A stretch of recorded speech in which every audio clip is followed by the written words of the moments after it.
Good afternoon, sir. Good afternoon, classmates. I am Hasmina Aliakil, reporter for today. My report, Module for Research Child and Adolescent Development by Maria Rita de Lucas, PhD. So, what is research child and adolescent development?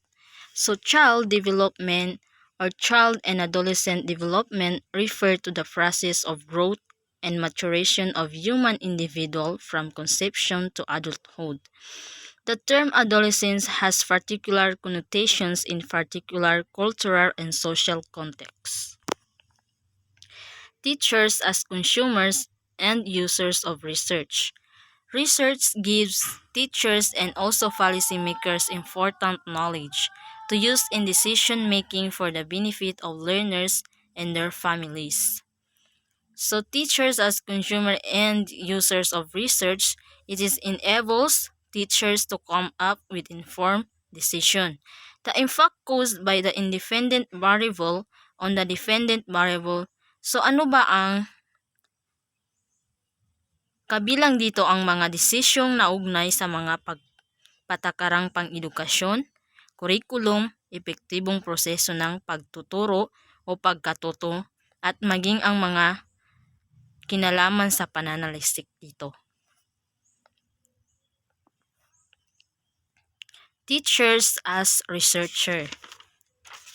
The conduct of research does not only belong to thesis and dissertation writers. It is for students and teachers too. So, teachers as researcher is hindi lang ito kabilang sa thesis. Ito ay para sa estudyante at sa teacher. So, as a teacher is included in recent literature on educational reform which encourage teachers to be collaborators in revising curriculum, improving their work environment, professionalizing teaching, and developing policy.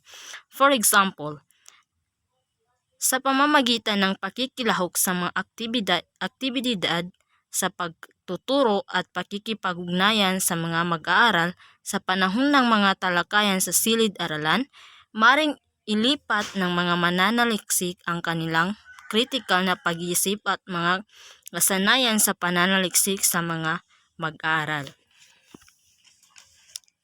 The scientific method. One important principle of research is adherence to scientific methods since research is systematic and a logical process. As such, our researchers basically follow the scientific method. Dewey give us 5-step scientific method. They are as follow. Number 1 is identify and define the problem. So, identify and define the problem is clearly identifying the root cause of a problem, developing a detailed problem statement that includes the problem's exact effect on health. Number 2 is hypothesis. Hypothesis is what do you think is the answer to your questions? Can do you face it? Make a prediction about what you think will happen. Number 3 is analyze data. Analyze data is allows organizations to measure the effectiveness of a given strategy.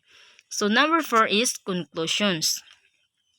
Conclusions is no stage in human development results in such rapid or dramatic change that adolescence.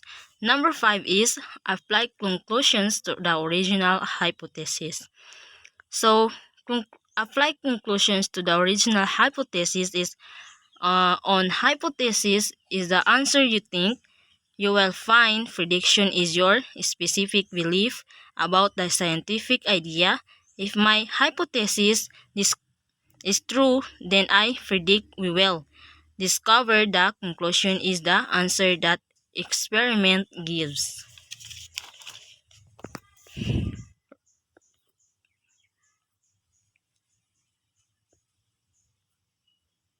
Research design. Research that are done with high-level quality and integrity provide us with valuable information about child and adolescent development. So, There are three examples: good, gumawa ka ng mabuti; better, at mas mabuti pa; at best, at gumawa ka ng pinaka mas mabuti pa. So, ito ang nagbibigay ng impormasyon tungkol sa pagunlad ng bata at kabataan. It is able to conduct quality research. It is important that you know various research designs and data gathering techniques used by development research. Some are given and described. So, naturalistic observation. Focus on the children's experiments in natural settings. Directly observe the subject in natural settings. So, what is naturalistic observation? So, ang naturalistic observation ay nakapokus sa natural na kapaligiran ng mga bata. Ito ay isang qualitative research method kung saan itinatala mo ang mga gawi ng iyong mga research subjects sa totoong mundo. For example, ang natural na kapaligiran ng anumang lugar na tinitirahan, natututo at naglalaro ang iyong anak at pamilya. Kabilang dito ang mga setting gaya ng iyong tahanan, likod bahay o lugar ng trabaho. Kasama rin sa mga setting ang mga lugar gaya ng site ng pag-aalaga ng bata, tahanan ng kamag-anak, party, grocery store o library. So, longitudinal. Studies and follows through a single group over a period of time. The same individual are studied more. A period of time, usually several years or more, allows them to record and monitor developmental trends. So, what is longitudinal? So, for example, ang longitudinal na pananaliksik ay nagsasangkot ng pag-aaral ng isang grupo ng mga tao na kapareho ng edad at pagsusukat sa kanila ng paulit-ulit sa isang yugto ng panahon. Ang ganitong uri ng desisyon ay nagpapahintulot sa mga mananaliksik ng pag-aaralan ang mga individual na pagkakaiba sa pag-unlad, at ito ay allow natin sila na i-record or i-monitor yung mga pagkahilig nila sa mga uso. Cross-sectional. Individuals of different ages are compared at one time, allows them to record and developmental trends. The researchers does not have time for the individuals to grow up or become older. So, what is cross-sectional? Ang mga individual na may iba't ibang edad ay nihahambing sa isang pagkakataon. Binibigyang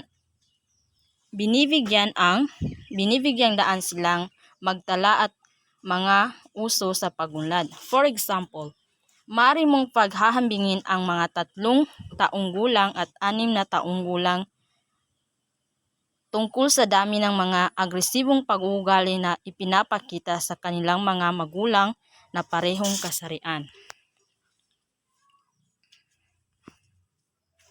Observation.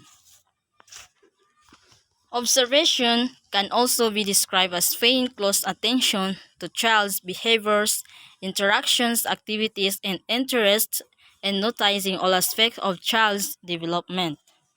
So, ang pagmamasid ay maaaring ding ilarawan bilang pagbibigay pansin sa mga pag-uugali at pakikipag-ugnayan, aktibidad at interest ng isang bata.